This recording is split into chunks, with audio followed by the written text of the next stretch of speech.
안녕하세요. 동동영화입니다. 자, 오늘은 일본 불매운동 혹은 애국 테마주에 대한 이야기를 좀 하고자 합니다. 2주 전에 제가 영상을 하나 만들었는데 그때 영상을 만들면서 일본 수출 규제라든지 불화수소 그리고 일본 불매 관련주들이 반등을 하는 것 같습니다라는 이야기를 했습니다. 그렇게 말한 이유가 첫 번째로 이제 램 테크놀로지가 강하게 오르면서 그런 분위기를 만들어 줬다는 거죠. 램 테크놀로지 한번 보도록 할게요. 자, 램 테크놀로지는 어, 굉장히 긴 시간 동안 언제죠? 2018년 7월부터 2019년 7월 거의 1년 동안을 이렇게 바닥에서 고점을 4,400원을 잡아주면서 바닥에서 주가가 관리되었던 자리가 있었습니다. 여기가 돌파가 나왔죠. 돌파가 나오고 난 뒤에는 한 번에 큰 상승이 나왔고요. 다시 그 큰 상승 이후에 이런 조정의 시간을 보여줍니다. 근데 대부분의 조정의 시간들은 이렇게 아래로 떨어지는 것도 있고요. 옆으로 횡보하는 것도 있고. 그리고 이거는 지금 단지 일봉상인데 주봉상으로 봤을 때 이제 시작이다 라고 생각을 해도 될 만한 그런 것도 있습니다. 예를 들어서 이 주봉은요. 주봉을 자세히 보면 자, 이런 자리가 보이실 겁니다. 2013년부터 해서 최근 7월까지 계속해서 잡아주는 자리가 6천원 자리였죠. 6천원 자리. 자, 이 자리가 계속 잡아줬던 자리고요. 그 밑에서는 돌려지는 자리는 또 이런 한 1년 동안의 또 흐름이 있었습니다. 자, 이게 보이시죠? 자, 박스 안에 또 작은 박스 횡보를 했던 그런 모양이고요. 아, 고점이 이전에 저항선을 돌파하고 난 뒤에는 여기가 지지가 된 상황이죠. 그리고 난 뒤에 다시 올리는데, 자, 이제 좀 특별한 자리에 온 것 같아요. 이전 고점을 지금 터치했는 그런 자리인데, 여기서는 한번 머물 수밖에 없는 상황이죠. 근데 자세히 보면 좀 주봉이나 일봉이 비슷한 모양을 보입니다. 자, 무슨 말이냐면요. 자, 여기가 돌파가 나왔죠. 돌파가 나오고 난 뒤에, 아, 옆으로 횡보를 하는 거죠. 박스를 만들어서 또 다른 횡보를 하는 거죠. 물론 이게 여기 밑에까지 떨어지지 않을 수도 있습니다만 어쨌든 고점과 저점 그리고 다시 고점 자, N자를 만들었죠. 이런 모양을 지금 만들었습니다. 근데 자세히 보면 램 테크놀로지가 이렇게 해서 만약에 뚫고 올라간다면 자, 큰 1차 상승 그리고 큰 2차 상승 만들어질 수 있다는 거죠. 예를 들어서 남선 알루미늄 한번 볼게요. 자, 남선 알루미늄의 주봉입니다. 굉장히 오랫동안 지금 1,500, 1,600원을 계속 잡아줬던 그런 경험이 있죠. 그리고 돌파되고 난 뒤에 N자 반등이 나왔죠. 보시면 자, 첫 번째 큰 상승 이후로 다시 눌러주고 그리고 램 테크놀로지는 곧바로 여기 지금 이렇게 터치한 상황이지만 남선 알루미늄 같은 경우에는 지금 이렇게 천천히 이렇게 올라간 그런 모양이 보입니다. 남선 알루미늄은 여기까지 터치하지 않고 여기를 지금 지지해주면서 이런 박스의 모양이 나오죠. 자, 이 박스의 상단을 돌파하게 되면 또 다른 시세가 나올 수 있습니다. 물론 이렇게 꺾어서 가지만은 결국에는 이런 모양을 만들어 주는 거죠. 그리고 지금 남선 알루미늄 같은 경우에는 여기 상단을 돌파하게 되면 굉장히 강한 또 한 번의 상승이 나올 만한 그런 자리에 있습니다. 참고로 남선 알루미늄은 그 이낙연 관련주의 대장주, 정치 테마주 중에 가장 선호도 1위인 이낙연 씨 관련주 중에 대장주 역할을 합니다. 그러니까 쉽게 말해서 정치 테마주 중에서는 굉장히 강한 제일 강한 종목이라고 생각하면 맞을 것 같습니다. 자, 그리고 또 모나미를 한번 볼게요. 자, 모나미 주봉입니다. 근데 일봉을 한번 볼 필요가 있어요. 보시면은 1년 동안 3,080원을 계속 잡아주고 난 뒤에 급등하고 1차의 상승 그리고 다시 한번 급등하고 2차의 상승이 나오죠. 여기 보면 이제 박스의 모양입니다. 옆으로 횡보하는 게 보이죠. 가까이서 한번 볼게요. 이런 모양이 보이죠? 그리고 난 뒤에 이제 돌파가 또 4,800원짜리를 계속 저항을 맞다가 위로 이제 돌파하는 그런 흐름이 나옵니다. 자, 이건 단지 일봉일 뿐이지만 일봉이나 주봉이나 움직이는 모양은 별 차이는 없다는 겁니다. 다시 말해서 이게 지금 주봉이긴 하지만 일봉이라고 한번 생각한다면 지금 현재 돌파가 나온 상태에서 충분히 지지 두 번 지지하고 이 박스의 흐름이 결국에는 위로 한 번 더 돌파가 되면, 이 자리가 돌파가 나온다면 큰 2차 상승, 모나미처럼 1차, 2차의 상승도 남선알미즘처럼 나올 수 있다라는 거죠. 자, 단기적으로 봤을 때는 저는 이제 이런 이야기를 했던 것 같습니다. 큰 상승 이후에 조정이 나오죠. 근데 자세히 보시면은, 자, 상승을 할 때 보시면 20일 이평선에서 여기 잡아주죠. 20일 이평선에서 계속 잡아주는 그런 모양이 보입니다. 그러니까 모든 종목이 다 제가 돌아본 결과 웬만한 모든 종목들이 다 20일 이평선이 지지가 되고 혹은 저항이 된다라고는 말할 수가 없습니다. 그거는 제 경험에서 정확하게 답변을 드릴 수 있는 것 같고요. 다만 어떤 특정한 이평선을 따라서 지지를 하거나 혹은 반등을 하거나 그런 경우가 많이 있다는 겁니다. 예를 들어서 램테크놀로지가 이렇게 20일 이평선을 잡고 올라가다가 그 다음에 깨졌거든요. 근데 어떤 종목은 10일 이평선, 어떤 종목은 뭐 25일 혹은 33일 그런 특정한 이평선에서 지지가 나온다라는 거죠. 그러면 한번 볼게요. 제가 선을 일단 그렇게 그었지만 실제로 자, 상승이 시작될 때 21선에서 아래 꼬리는 좋지만 반등이 나왔고요. 그리고 21 이평선에서 계속 반등에 나오는 그런 모양이 보이죠. 그러다가 21 이평선의 그 기울기가 완만해지면서 결국에는 어떻게 되죠? 21 이평선 아래로 깨집니다. 자, 이럴 때는 단기적으로 우리가 이거에 대한 리스크를 관리해야 되는 그런 자리라고 저는 늘 이야기를 하곤 합니다. 근데 이게 만약에 램 테크놀로지가 강한 테마고 다시 한번 더 올라가겠다는 그런 굉장한 확신을 가지고 계신다면 충분히 이거는 보유를 하고 가져가야 되는 게 맞다라고 생각하지만 자세히 보시면 이런 게 있습니다. 자, 모나미라든지 신성통상이라든지 자, 그리고 양지사 이런 친구들이 일본 불매운동 애국 테마 관련주로 대장주 역할을 했어요. 그리고 램 테크놀로지는 그 뒤를 따랐단 말이에요. 근데 실제로 지금 조정 이후에, 그러니까 첫 번째 큰 상승 때는 이 친구들이 먼저 올라갔지만 나중에 여기서 두 번째 다시 반등해서 다시 올릴 때는 모나미나 신성통상이 아니라 램 테크놀로지가 먼저 올라갔다는 사실입니다. 자, 그 말은 뭐냐 하면 처음에 올라갈 때 상승할 때 종목이 대장주였지만 그 다음 돌려서 올라갈 때는 그 친구가 대장이 아닐 수도 있다라는 거죠. 그렇다면 강하게 올라갔다 해가지고 다음 반등이 일어나는 게 빨리 일어나거나 잘 일어난다라고는 약속을 할 수 없다라는 게 그게 결론입니다. 그렇기 때문에 저는 올라가다가 특정한 이 지지선을 깨고 내려가는 그런 자리가 나온다면 리스크는 관리하자라는 거죠.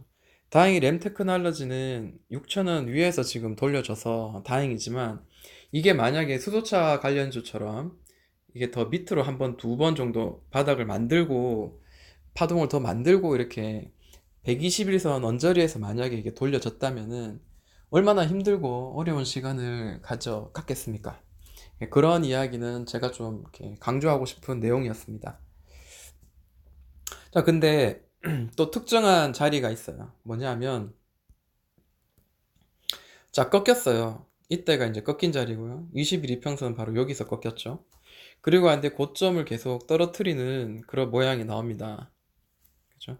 근데 희한하게, 아, 여기서 20일 이평선, 그러니까 여기도 마찬가지입니다. 20일 이평선이든 50일 이평선이든 그 어떤 특정한 이평선의 저항을 맞고 떨어지는 조정이 분명히 있다라는 거죠. 그 조정할 때, 받을 때 어떤 이평선이 좀 맞는가를 한번 볼 필요도 있고요. 아니면 저처럼 이렇게 짝대기를 한번 그어서 고점을 연결한 짝대기를 그어서 여기를 돌파해주는 그런 흐름이 있는가, 반등해주는 그런 신호가 있는가라는 것을 지켜보는 것도 굉장히 중요하다라고 생각합니다. 20일 이평선을 몸통으로 돌파하지 못하고 윗꼬리를 주면서 계속 떨어지는 모양이 보이죠. 그러다가 드디어 몸통을 20일 이평선에 올립니다. 그리고 안돼 강한 상승이 나왔어요.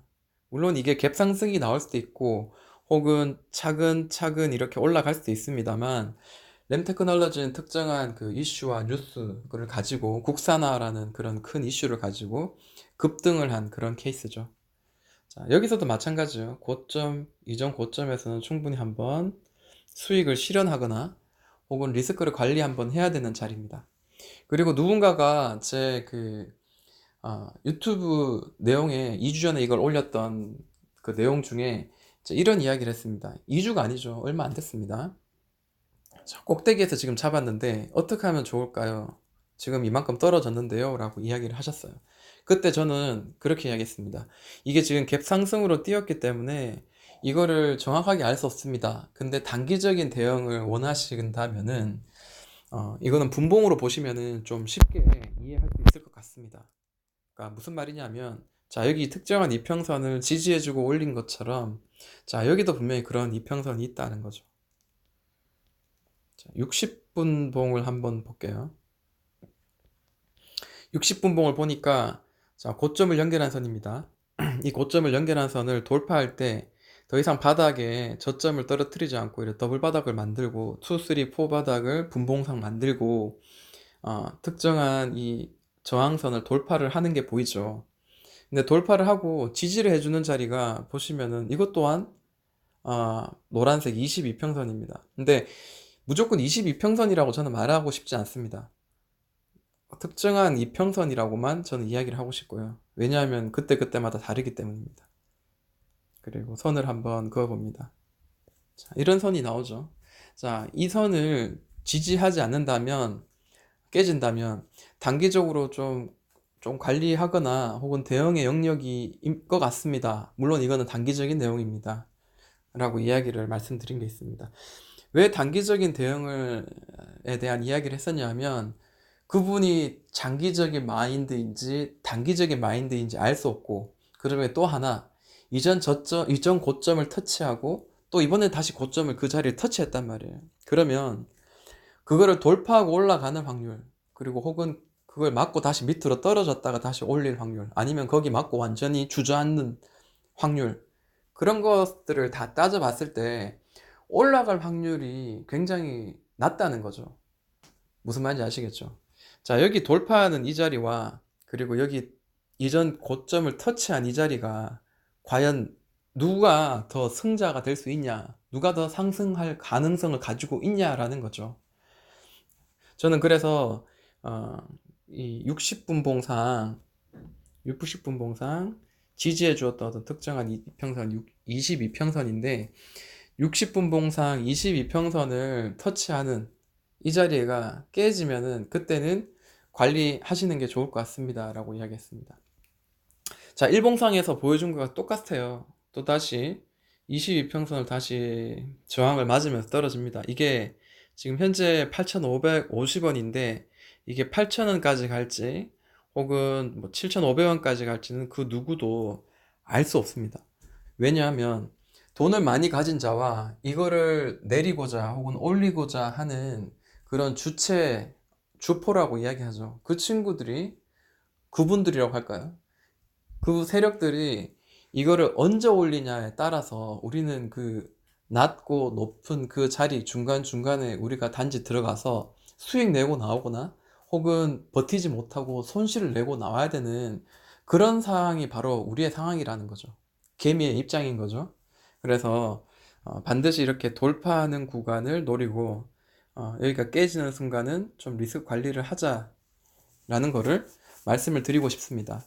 물론 이게 60분봉이 될 수도 있고 30분봉이 될 수 있고 15분봉이 될 수 있습니다. 그거는 누구나 내가 보기 쉽거나 내가 익숙한 그런 모양대로 보시되, 꼭 30분봉만 보는 게 아니고요. 60분봉도 한번 보시고, 120분봉도 한번 보시고, 그렇게 보다 보면은, 특정한 규칙적인 움직임들이 분명히 나올 거라는 거죠. 그래서 그 규칙적인 움직임을 잘 파악해서 꼭 수익을 좀 내자라는 게 저의 생각입니다. 자, 램 테크놀로지를 봤는데요. 그러면, 어, 최근에 이제 많이 올랐던, 금요일날 많이 올랐던 남영 비비안을 한번 보도록 할게요. 이 친구는 뭐 대장주입니다. 일본 불매운동의 대장주 역할을 한번 했었고요. 그리고 또 하나의 이 강하게 오른 이유가 그 매각의 이슈가 있기 때문에 올랐던 거죠. 강하게 올랐는데, 자, 이거를 분석한다는 자체는 참 쉽지가 않습니다. 이 친구 같은 경우에는 일봉상 봤을 때 5일선도 터치하지 않고 강하게 올라갔습니다. 뭐 분봉 본다고 크게 달라지겠습니까만 한번 보도록 할게요. 자, 60분봉을 한번 볼게요. 그러니까 60분봉 상에서야 드디어 보이는 게 반등해서 오를 때마다 5일선, 11선을 터치하지 않고 5일선에서 계속 반등을 해주는 모양이 보입니다. 자, 그렇다면 이 친구가 61선, 60분봉 따라 5일선을 타고 올라갔는데 드디어 이 자리에서 살짝 깨지는 모양이 나오죠. 그러면 5일선 반등을 해주다가 5일선이 깨진다면 분봉상 혹은 일봉상, 주봉상 그 어떤 봉이라도 이게 깨진다면, 지지해주는 어떤 특정한 이평선이 깨진다면 그때는 관리가 들어가야 된다는 거죠. 그리고 굉장히 많이 떨어졌죠. 그리고 62평선 따라서 60분봉으로 봤는데 이 떨어지는 어떤 그런 모양새가 좀 더 볼게요. 길게 볼게요. 자, 왠지 60분봉상 이 파란색 선을 딱 맞으면은 아래로 떨어지고 맞으면 떨어지고 이런 모양이 좀 보입니다. 자, 그 말은 뭐냐면 60분봉상에는 저항을 맞고 떨어지는 특정한 저항선이 120선이라는 거죠. 그리고 참고로 이런 경우에는 고점을 한번 연결을 해보는 그런 전략도 나쁘지 않다라는 겁니다. 자, 많이 오랫동안 떨어졌습니다. 조정이 끝나고 난 뒤에 떨어지는데 보통 이제 분봉으로 우리 매수하시는 분들 있죠. 여기 보시면은 분명히 바닥을 이렇게 여러 번 뒤져주죠. 바닥을 계속 만들어주는 게 15,000, 한 800원, 700원인데 살짝 깼다가 이렇게 가죠. 자, 이럴 때 우리가 버틸 수 있냐는 거죠. 그러니까 저는 이제 일반적으로 매수를 할 때 바닥을 한 번, 두 번, 세 번 정도 만들면 들어가도 괜찮다라는 생각을 하는 편입니다. 혹은 돌파가 나오는 자리, 이런 자리, 혹은 바닥을 찍고 완전히 다시 올라가고 있는, 완전 생바닥은 아니지만 바닥을 찍고 완전 올라가는 자리. 60분봉에서는 이렇게 좀 간단하게 보이지만 만약에 15분봉 정도 보면은 조금 더 촘촘하게 우리가 타이밍을 잡을 수 있을 만한 그런 자리를 보여줄 거라고 생각을 합니다. 그리고 한데 강하게 올랐어요. 네. 많이 올라서 내가 여기서 사서 여기서 지금 수익을 낸다. 이런 것도 물론 중요합니다만 내가 수익을 꾸준히 5%든 혹은 15%든 3%든 수익을 꾸준히 낼 수 있는 그런 눈을 볼 수 있느냐, 눈을 가지고 있느냐라는 것도 굉장히 중요한 거죠. 그래서 차트를 보는 법, 그리고 이 각 종목마다 특정한 이평선 따라 특정한 어떤 성격을 가지고 어떤 식으로 가는지 그거를 찾아보는 그런 시간도 급하게 가지지 말고 천천히 그 종목을 이전에 흘러왔던 과정들, 일봉도 보고 주봉도 보고 그리고 차트도 꾸준히 분봉도 보는 그런 연습을 많이 한다면은 우리 계좌도 조금 더 수익으로 전환되고 혹은 그 수익이 조금 더 많은 수익으로 도움이 될 거라 저는 그렇게 생각을 해봅니다. 자, 오늘 뭐 이런 내용으로 한번 이야기 나눴고요. 또 시간이 된다면 애국 테마주 이제 막 상승을 하려고 전환하고 있으니까 한번 다뤄보도록 하겠습니다.